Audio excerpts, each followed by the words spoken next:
برطانیہ کی میں بات کر رہا ہوں. میں نے تو کبھی نہیں سوچا کہ میں اپنے ملک کے علاوہ کہیں رہ سکتا ہوں. میں ہمیشہ اس چیز کا جیسے جب بڑا ہو رہا تھا چاہتا تھا کہ کبھی ہم وہ غلامی نہ کریں جو میرے ماں باپ کی, ہمارے بڑوں نے کی تھی, انگریز کی غلامی. یہ میرے بچپن میں میرے سے تھا. میں نے کبھی کسی کی غلامی نہیں کی. لا الہ الا اللہ, کسی انسان کے سامنے میں نہیں آج تک جھکا. تو میں سمجھتا تھا کہ کسی اور باہر کے ملک میں رہنا, میں جو مرضی کر لوں, میں سیکنڈ کلاس سٹیزن ہوں, وہ میرا ملک تو نہیں ہے. میرا ہمیشہ یہی تھا کہ میں پاکستان پالیٹکس میں بھی آیا. جس آدمی کو ضرورت ہی نہیں تھی پالیٹکس, اللہ نے سب کچھ دے چکا تھا. کون مجھے ایک آدمی بتائیں جس کو سب کچھ ہو, وہ اپنی زندگی کے 22 سال لگاتا ہے کسی چیز پہ, قربانیاں دیتا ہے, یعنی اپنی فیملی کی. کون آدمی کرتا ہے؟ کیونکہ میرا اور کوئی گھر نہیں تھا. میں نے کبھی نہیں سوچا پاکستان کے علاوہ کہیں رہنا. تو اس لیے میں ہمیشہ یہ ذہن میں ڈال کے بیٹھا تھا کہ اگر ہماری فوج مضبوط نہ ہو, اور میری اسٹیٹمنٹ سن لیں, میں پرائم منسٹر تھا, میں نے کہا کہ اگر فوج کمزور ہوئی تو ہمارا وہی حال ہوگا جو مسلمان ملکوں کا ہے. اٹھا کے دیکھیں نا, اوپر سے لے کے نیچے تک, لیبیا, سیریا, صومالیہ, پھر افغانستان سے جو ہوا, عراق سے جو, سارے ملک تباہ ہوئے جو اپنی دفاع نہیں کر سکتے تھے. ہمیں فخر تھا کہ ہماری سب سے مضبوط فوج ہے. تو جب بھی, پہلے میں واضح کر دوں کہ میں کبھی اپنی فوج کی تنقید کرتا ہوں تو جس طرح میں اپنے بچوں کی تنقید کرتا ہوں اصلاحات کرنے کے لیے. کیونکہ اگر فوج کو میں کمزور کروں گا تو میں اپنے آپ کو کمزور کروں گا. اور یہ جو پی ڈی ایم کوشش کر رہی ہے, اور کامیابی سے, کہ کسی طرح آمنے سامنا ہو جائے پاکستانی فوج کا اور تحریک انصاف کا, تو کون اپنی فوج سے لڑنا چاہتا ہے؟ مجھے یہ ابھی سمجھ نہیں آ رہی کہ اس میں جیتے گا کون؟ اس پہ ان پی ڈی ایم کو تو کوئی فرق نہیں پڑے گا. یہ جب میمو گیٹ میں امریکہ کو کہہ رہا تھا زرداری کہ جناب مجھے اپنی فوج سے بچا لو, اس کے پیسے باہر پڑے ہوئے ہیں. جب نواز شریف انڈین لابی کو اور اسرائیل لابی کو اپنے ساتھ بلانا چاہتا تھا, اپنی فوج کو کہہ رہا تھا کہ دہشت گردی میں ملوث ہے, اس کے پیسے اربوں ڈالر باہر پڑا ہوا ہے. وہ جب ہوتا ہے موقع باہر بھاگ جاتے. تو میرا تو کوئی باہر نہیں جانا. تو میں اس لیے آج یہ کہنا چاہتا ہوں کہ یہ لوگ کامیابی سے وہ کام کر رہے ہیں جو میری آنکھوں کے سامنے ایسٹ پاکستان میں ہوا تھا. میں نے وہ دیکھا ہوا ایسٹ پاکستان میں کیا ہوا تھا. سب سے بڑی پارٹی تھی, مجھے بہرحال الیکشن جیت گیا, فوج نے الیکشن کروایا, اور صاف اور شفاف ترین پاکستان کی تاریخ کا الیکشن تھا. کس نے تسلیم نہیں کیا؟ اس میں کوئی شک نہیں کہ فوجی لیڈرشپ کی قصور تھا, لیکن وہ آدمی جو چاہتا تھا کہ میں پرائم منسٹر بن جاؤں, اس کا بہت بڑا ہاتھ تھا. وہ کہتا ہے میں مانتا ہوں مجھے برمان کو, پاکستان نہ ٹوٹتا. اس نے پوری پلاننگ کی اپنی ذات کے لیے. اس نے پاکستانی فوج کو لڑا دیا سب سے بڑی پارٹی سے, ملک ٹوٹ گیا. آج وہی ہو رہا ہے. یہ پی ڈی ایم لڑا رہی ہے جان کے, یہ جو کیسز بن رہے ہیں کہ ملٹری کورٹ میں کیس کر دو, آرمی ایکٹ سے کیس کر دو. کبھی آج تک ایسا ہوا ہے کہ نہ آپ نے کوئی تحقیقات کی, نہ کوئی انڈیپینڈنٹ انکوائری ہوئی, نہ پتا چلا کہ یہ اس کے پیچھے کون تھا, اور ایک دم جج, جوری اور ایکسیکیوشن فیصلہ ہو گیا کہ جی تحریک انصاف دہشت گرد جماعت ہے, اور پکڑ دکڑ شروع ہو گئی. 7,500 کارکنوں کو پکڑ لیا ہے, اس میں عورتوں کو پکڑ لیا ہے. کبھی اس ملک میں ہوا ہی نہیں ہے. یعنی جس طرح عورتوں سے بدتمیزی ہوئی ہے, یہ کب ہوا ہے یہاں اس ملک میں؟ اور پھر یعنی گھروں میں جانا, رات کو سارا گھر توڑ دینا, عورتوں سے دھکے دے رہے ہیں عورتوں کو. شیریہ رفیدی کی بیوی کو بھی ساتھ پکڑ کے لے گئے. پھر ایک جگہ سے چھٹتی ہے شیرین مزاری, دوسری جگہ پکڑ لیتے ہیں. یعنی یہ کیا ہو رہا ہے؟ یہ تو اپنے ملک میں نفرتیں پھیلائی جا رہی ہیں. یہ تو جان کی ایسے مجھے لگ رہا ہے کہ میں ایک خواب دیکھ رہا ہوں گنونا خواب جس کے اندر ایک ملک کی تباہی دیکھ رہا ہوں سامنے. یہ کام کون سا ملک اجازت دیتا ہے اپنی اس طرح کی تباہی کرنے کے لیے صرف ان چوروں کی خاطر؟ مجھے یہ میں آج رائے پوچھنا چاہتا ہوں، مجھے یہ بتائیں، تحریک انصاف 27 سال سے، مجھے ایک جگہ بتائیں کہ عمران خان نے کہا ہو کہ کسی قسم کا آپ قانون توڑیں، قانون کے باہر چلیں، آئین کے باہر چلیں. مجھے ایک دفعہ ایک سٹیٹمنٹ میری بتائیں 27 سال میں. مجھے ایک میرے لیڈر کی سٹیٹمنٹ بتائیں جو میرے نیچے ہے، جو میری پارٹی کے لیے وہ کہے کہ جناب توڑ دو، گھراؤ کرو، جلا دو. ایک جگہ بتائیں. مجھے یہ بتائیں کہ جب 25 مئی کو، اچھا اس سے پہلے چلیں، 9 اپریل کو مجھے نکالا پچھلے سال. 10 اپریل کو لاکھوں لوگ سڑکوں کے اوپر نکلے. کسی نے کوئی کچھ کیا؟ کس نے کوئی جلایا گرایا کچھ کیا؟ سب کو پتا تھا کس نے نکالا ہے. کچھ ہوا؟ اس کے بعد 25 مئی کو ہم ایک پرامن مارچ کر رہے ہیں، جو 3 لانگ مارچز انہوں نے میرے خلاف کی تھی. ہم نے ان کے خلاف ایک FIR رجسٹر کی. گھروں میں گھس کے انہوں نے لوگوں کو پکڑا. وہ پہلی دفعہ شروع ہوا جو انہوں نے 3 بجے لوگوں کے گھروں میں پکڑ کے لوگوں کو مارا داڑا. اور پولیس سے پوچھے، وہ کہتے ہیں نامعلوم افراد سے پیچھے سے حکم ہے. جب پولیس سے کہ وہ جی پیچھے سے ہمیں حکم ہے. ہمیں تشدد کیا گیا. جب 26 کی صبح کو میں پہنچا تو میں نے جب دیکھا کیا حالات ہیں، میں نے کینسل کر دیا دھرنا، کیونکہ مجھے پتا تھا کہ انتشار ہوگا. 26 نومبر 4 لاکھ لوگ پنڈی میں جمع ہوئے. میں کہہ سکتا تھا کہ ہاں ہم اسلام آباد کی طرف جائیں گے. مجھے تب پتا تھا کہ انتشار ہوگا. لوگ مایوس ہوئے، مجھے برا بھلا کہا، میں نے کینسل کر دیا. 8 مارچ الیکشن ریلی نکال رہے ہیں. الیکشن اناؤنس ہو گیا ہے، پرمیشن مل گئی ہے پولیس سے، ریلیز آ رہی ہیں. ایک دم ساری جگہ police, water cannons, tear gassing. میں گھر میں انتظار کروں ریلیز کی تو ایک دم پتا چلا. اچھا ٹی وی پہ بلیک آؤٹ کر دیا. ایک تو ہمیں میڈیا سے باہر نکال دیا. سب سے بڑی پارٹی کو میڈیا کے اندر بلیک آؤٹ کیا ہوا ہے. تو مجھے پتا ہی نہیں کہ میں ٹی وی دیکھ رہا ہوں، مجھے پتا ہی نہیں. مجھے پتا چلتا ہے کہ وہ ٹیئر گیس. اسی وقت میں کینسل کرتا ہوں اپنی ریلی. میں کہتا ہوں آج نہیں کریں گے. اگلے دن اپلائی کرتے ہیں کیونکہ الیکشن ہو گیا، اجازت نہیں ملتی، ریلی نہیں کرتا. اس سے اگلے دن جب اجازت ملتی ہے ریلی کرتا. اور اس کے اندر 8 ضلع شاہ کا قتل کیا، لوگوں کو مارا، بازو ٹوٹے، کچھ کیا، ایک انلیگل ایکٹ کیا.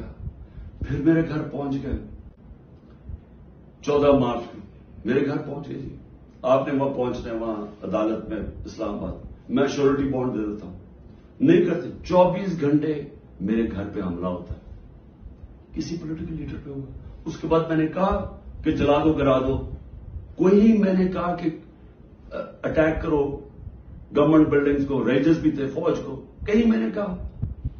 اس کے بعد 18 کو میں جاتا ہوں.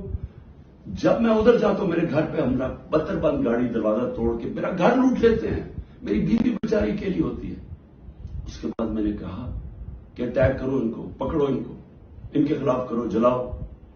پھر جب میرے اوپر پورا مجھے قتل کرنے کی سازش ہوتی ہے وہاں جوڈیشل کمپلیکس میں، اللہ نے پتہ نہیں مجھے کیسے بچایا. تو جب میں وہاں سے بچتا ہوں، کیا تب میں کہتا ہوں کہ ان سے بدلہ لو، کچھ کرو؟ کیونکہ اندر تو سارے رینجرز تھے، نامعلوم افراد تھے اندر اس کے، مجھے تو پتا تھا کون. کیا میں کوئی اسٹیٹمنٹ دیتا ہوں کہ اٹیک کرو ان کو؟ تو میں سمجھنے کی کوشش کر رہا ہوں کہ جب یہ مجھے پکڑتے ہیں وہاں سے، میں صبح 9 مئی کو جانے سے پہلے کہتا ہوں کہ اگر وارنٹ ہے تو میں تیار ہوں ریسٹ دینے کے لیے. میری اسٹیٹمنٹ ہے. اور میں نے کہا کہ اس کے کانسیکوینسز ہو سکتے ہیں اگر آپ نے مجھے اس طرح اٹھایا. آپ کو تیار ہونا چاہیے. تو مجھے اس دن پتا تھا انہوں نے کچھ کرنا. آرام سے پکڑ لیتے، پولیس سے پکڑوا دیتے. ساری دنیا کے اندر امیج گیا ہے کہ پہلے شیشے توڑ کے سر پہ میرے ڈنڈا مارا، لوگوں کو زخمی کیا، اور مجھے ایسے پکڑ کے لے کے جا رہے ہیں جیسے کوئی دہشت گرد ہے. کہ پاکستان کا سب سے بڑی ڈیموکریٹک پارٹی کا سربراہ نہیں، 12 الیکشن اسمبلی میں نیشنل اسمبلی کے جیتا ہوں، جو ورلڈ ریکارڈ ہے، اور ایسے لے کے جا رہے ہیں جیسے میں نے کوئی جرم، میں کوئی دہشت گرد ہوں۔ اب اس کے جو امیجز تھے اس کا رد عمل آنا تھا، اور یہاں میں کہنا چاہتا ہوں کہ یہ پوری سازش ہوئی ہے، انہوں نے بڑی پلاننگ کے تحت کیا۔ ہمارے پاس اب ساری ایویڈنس آ گئی ہے، ہم عدالت پہ جانے لگے کہ جوڈیشل کمیشن بنائی جائے، تحقیقات کی جائے کہ ایک پارٹی نے اتنی اپنی طویل سٹرگل میں جب اس نے کبھی وائلنس کی طرف گئی ہی نہیں ہے تو وہ ایک دم یہ کیسے جا کے جلانا شروع ہوگا؟ اور اس کو تو اس کے اوپر تو سب سے پہلے آئی جی پنجاب کو بلائیں، یہ جو جناح ہاؤس میں ہوا ہے۔ یہ ہم وہاں وہ لوگ بتا رہے ہیں، میں جب ادھر تھا پولیس لائن کے اندر انہوں نے مجھے رکھا ہوا تھا، تو وہاں جب مظاہرین آئے تو وہ بھی اتنی دور سے تو پولیس نے ان کے اوپر اٹیک کر دیا، شیلنگ کر دی۔ تو یہاں لبرٹی سے لوگ جا رہے ہیں ادھر، تو کدھر تھی پولیس؟ یہ کس نے کیا ہے؟ اگر اس کی صحیح تحقیقات ہو جائے تو پتہ چل جائے گا اس سازش کے پیچھے کون تھا، کون اس کو استعمال کرنا چاہتا تھا ایک پوری پارٹی کو بین کرنے کے لیے، قلعدم کرنے کے لیے۔ یہ جو 7,000 7,500 لوگ جیلوں میں ڈالا ہے، یہ پہلے سے پری پلان تھا، اس کو بہانا مار کے تو ساری پارٹی کو جیل میں ڈالنا تھا۔ اور پھر یہ جو لوگوں کو کہا جا رہا ہے کہ جی اب پارٹی چھوڑ دیں، یا جو اناؤنسمنٹس ہیں، مجھے یہ سمجھ نہیں آ رہی کہ کیا جو یہ کر رہے ہیں ان کو سمجھ آ رہی ہے کہ یہ پاکستان کدھر جا رہا ہے؟ کیونکہ پی ڈی ایم تو چاہتی ہے یہ، وہ جو لندن میں بیٹھا ہوا ہے اس کو کوئی فرق نہیں پڑ رہا کہ ملک کا ادارے جائیں، آئین جائے، ملک کی فوج بدنام ہو، اس کو کوئی فرق نہیں پڑ رہا، کیونکہ اس نے خود فوج بڑی بدنام کی ہوئی ہے پہلے، اس کو نہیں فرق پڑ رہا۔ فرق ہم سب کو پڑ رہا ہے۔ یہ جن کا جینا مرنا ہے پاکستان میں، خوف ہمیں آ رہا ہے اس چیز کا، اور یہ مجھے افسوس سے کہنا پڑتا ہے کہ اس کے اندر اگر کوئی یہ سمجھ رہا ہے کہ یہ اسٹریٹجی سے کوئی سب سے بڑی پارٹی ختم ہو جائے گی، وہ پارٹی اس لیے نہیں ختم ہو سکتی۔ ذرا پھر سے یہ دیکھ لیں، جس پارٹی کے پاس 70% 70% اس کی مقبولیت ہو ملک میں، آپ اس کو ختم نہیں کر سکتے۔ لوگ بھی چھوڑ دیں، یا لوگوں کو جو بھی کہیں ان کو چھڑوا بھی دیں کہ جی ہم نہیں جا رہے، پریشر ڈال کے، اس سے پارٹی نہیں ختم ہونے لگی، پارٹی کا ٹکٹ پھر بھی جیتے گا۔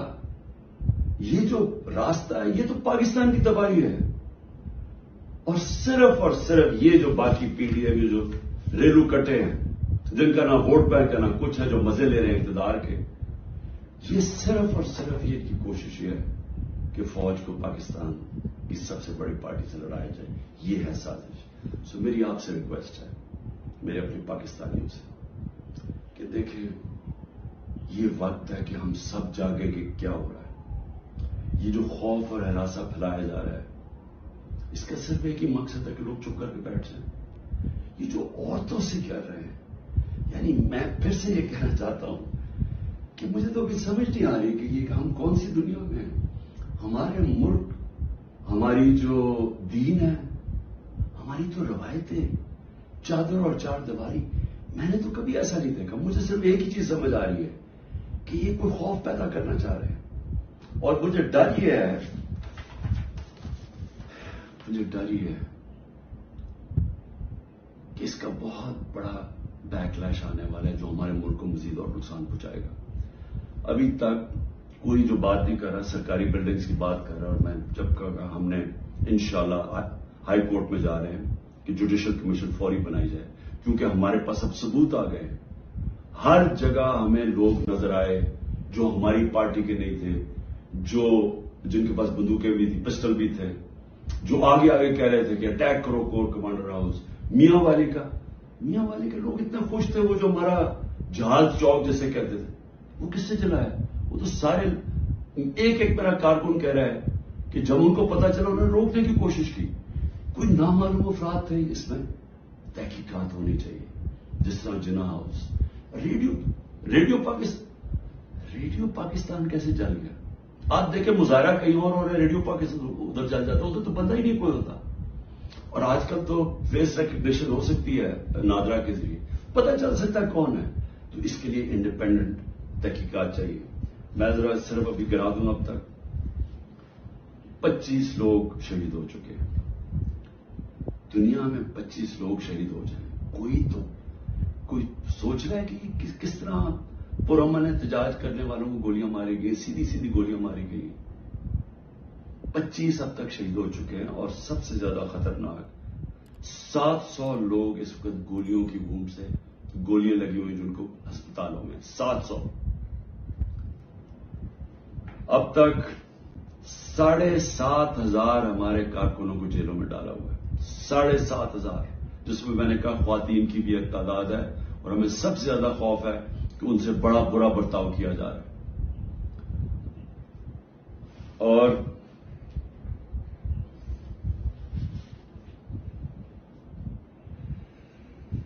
آخر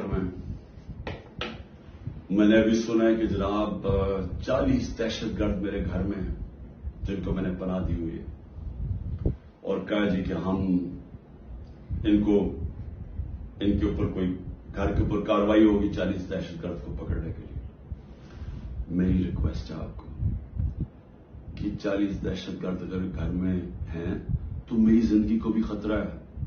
مہربانی کر کے ضرور آئیں یہاں، لیکن اس طرح نہ ہے کہ کوئی دعویٰ بول کے اس طرح کریں، سرچ وارنٹ لے کے آئیں ایک مہذب معاشرے کی طرح. آئیں کہ کوئی نام تو دیں گے دہشت گرد ہے کون، اور آئیں ہم آپ کو ساری دکھا دیتے ہیں گھر میں کدھر ہے، کتنے دہشت گرد ہیں. شاید میرا ہی فائدہ کروا دیں گے کہ اگر کوئی چھپا ہوا وہ دہشت گرد ہے. لیکن اس کو ایک بہانہ نہ بنائیں. جس طرح ہمارے لوگوں کو پکڑ رہے ہیں، جس طرح اس کو استعمال کیا گیا ہے تحریک انصاف کے اوپر کریک ڈاؤن کرنے کا، اس کو بھی استعمال نہ کریں کہ جس طرح کہ جی عمران گھر 40 دہشت گرد چھپے ہوئے ہیں تو حملہ کر دو. تو اس لیے میں آج سب کو کہہ رہا ہوں کہ اس وقت اس کو آپ اور آگے نہ بڑھائیں، کیونکہ یہ بڑھتی جائے گی، کدھر تک جائے گی بات. اس میں تو کوئی حل ہے ہی نہیں کہ صرف پی ڈی ایم کو فائدہ کروانے کے لیے کہ وہ جو میں بار بار کہتا ہوں کہ یہ حالات ہیں کہ 70% اس وقت قوم ادھر کھڑی ہوئی ہے، تو یہ جو تھوڑے سے ریلو کٹے ہیں ان کو بچانے کے لیے یعنی سب سے بڑی جماعت کو ختم کر دینا ہے، ختم کرنے کی کوشش، کیا یہ ہو سکتا ہے؟ اس لیے ابھی بھی وقت ہے، عقل کریں، بات کریں، مسئلہ حل کریں. اور مسئلہ ایک ہی ہے، کسی سے پوچھ لیں، تحریک انصاف کی بات نہیں کر رہا، کسی سے پوچھ لیں کہ اس ملک میں سیاسی استحکام آ ہی نہیں سکتا جب تک آپ الیکشن نہ کروائیں. میں 1 سال سے یہ کہہ رہا ہوں، میں آج بھی یہ کہہ رہا ہوں کہ اس کا صرف حل الیکشن ہے. اور میں تب سے انتظار کر رہا ہوں کہ کوئی بات چیت کرے اس پہ. جن لوگوں سے ہم بات کرتے ہیں وہ نہیں سننا چاہتے، وہ عجیب باتیں کرتے ہیں کہ جی وہ اکتوبر اور سے آگے چلا جائے. تو وہ تو یہ تو ہونا ہی نہیں. اگر یہ آج 70 ہے تو یہ اور بڑھ جائے گا، آگے لیڈ اور ان کی بڑھ جائے گی. تو انہوں نے تو الیکشن نہیں کروانا. تو جو کروا سکتے ہیں، میری آج آپ سے اپیل ہے اس ملک کو